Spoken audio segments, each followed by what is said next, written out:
Public speaking question of the day. This one comes from New York, a client working with the United Nations. Dear TJ, I have to read a 2-minute speech to the United Nations Security Council at 3 p.m. today. Any tips in this regard?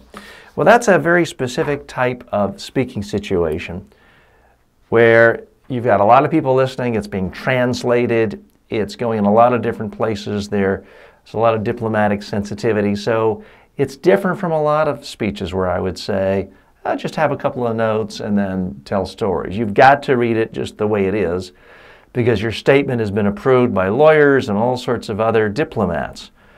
So it is a different situation.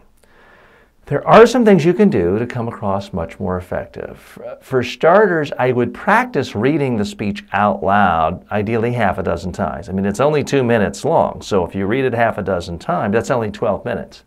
If you listen to each one of those, that's only 24 minutes.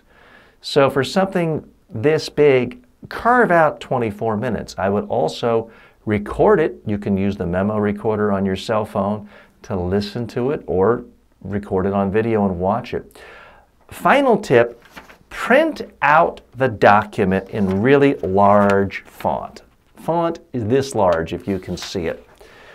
3, 4, 5 times bigger than normal. It's just so much easier when you're standing up and you're going to have the paper, presumably paper, not a screen, further away than if you were sitting down holding it in front of you. It's easier on the eye and it's just easier to deliver with really large font. Plus, if you forget your glasses or your glasses steam up or something, it removes the need for the glasses. So practice it, rehearse it, and even if the lawyers have approved everything, make sure you use contractions so it sounds natural. Don't say can not, say can't.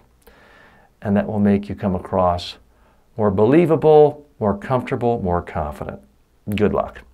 I'm TJ Walker. I teach people how to speak effectively to the media and live audiences. If you want to improve your own speaking, please go to MediaTrainingWorldwide.com and download a couple of my books for free.